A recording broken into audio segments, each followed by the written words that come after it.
Look closely at this drawing. At first glance, it appears to be a crude sketch of a plant, a relic easily dismissed by modern biology. This image belongs to a massive volume of heavy, age-stiffened paper. Its margins are crowded with dense, handwritten observations recorded in fading ink, compiled by scribes working by candlelight. The scribe records precise, empirical data about the physical structure of roots and leaves, only to prescribe a magical incantation in the very next sentence to pull that root from the ground.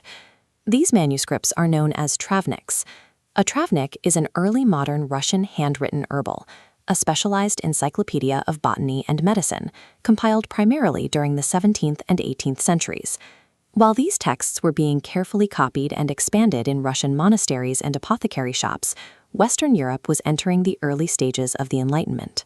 That era culminated with the Swedish botanist Carl Linnaeus, who developed the system of binomial nomenclature, naming every species through a formal two-part Latin designation. To build this system, Linnaeus deliberately severed the natural world from cultural myth. He stripped away centuries of local lore to classify plants strictly by their observable reproductive biology. By applying that strict Linnaean lens to a 17th-century Travnik, modern readers encounter a roadblock.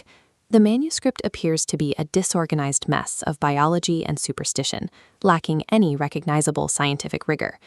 To accurately read early modern Russian science, we must stop treating the magical elements of these texts as errors. Instead, we must evaluate the Travnik by its own internal rules. We must examine how Russian compilers took translated European medical data and deliberately fused it with their own Slavic folklore. Once that internal logic is mapped, the Travnik reveals itself as a highly integrated system of early modern science. A persistent bias in Western history assumes that early modern Russian medicine developed in total isolation from the intellectual currents of Europe. The text of the manuscripts proves otherwise.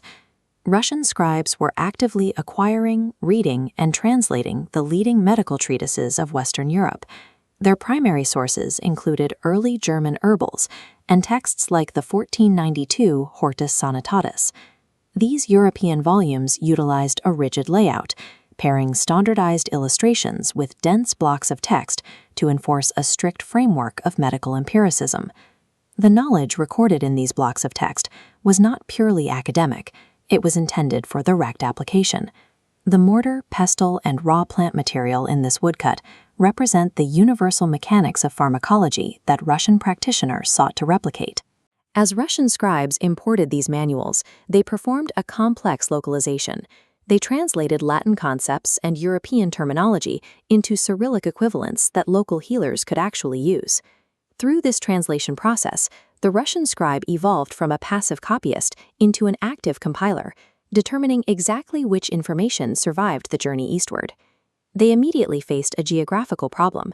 The Russian ecosystem contained vast local flora that did not exist in the German texts. To fill the empty spaces in their taxonomy, compilers turned to their immediate surroundings. They interviewed local gatherers and recorded indigenous oral traditions, weaving them directly into the European framework. The result was a powerful localization engine. The Travnik absorbed the structural shell of Western science and filled it with a uniquely Slavic cultural identity. This brings us to the first structural layer of the manuscript, the folklore ecosystem. In this historical system, compilers recorded, debated, and categorized a plant's mythological backstory with the exact same weight as the physical shape of its leaves. The clearest demonstration of this logic is the catalog entry for a plant known as Ivan da Maria. Ivan da Maria is the traditional Russian name for Melampurum nemorosum. This diagram shows how narrative dictates scientific classification. The dual nature of the siblings explains the petals' dual colors. Because the flower represents a fractured family bound together, it's prescribed as a magical remedy to reconcile warring spouses. This organizational rigor extended beyond biology. Compilers also cataloged the Adamas stone, a mythological indestructible gem drawn from ancient Greek and Eastern legends. In the early modern mind, the Adamas stone and the Ivan da Maria flower occupied the same epistemological space. Minerals and plants were part of a single, unified continuum of nature.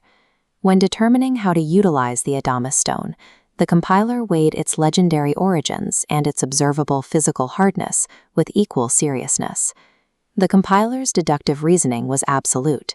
If an origin myth is historical fact, the magical property derived from it is an empirically valid tool.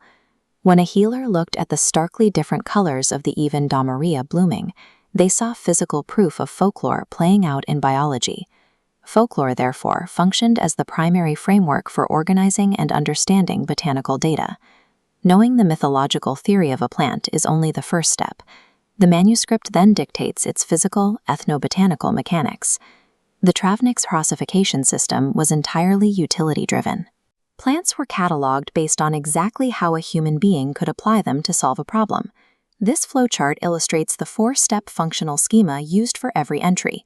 They recorded morphology, listed nomenclature, defined combined magical and medical properties, and detailed the application. Expanding the application node reveals a strict list of ritualistic gathering instructions. To the compiler, magic was a physical, empirical resource inside the plant. It had to be carefully extracted from the earth, or its potency evaporated.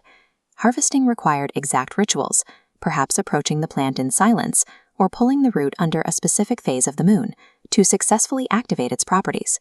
Successfully executing that gathering ritual was indistinguishable from the modern act of isolating an active chemical compound in a laboratory. Look back at the original artifact. This drawing exists as a dense composite of data, translating European structure directly into a Slavic context.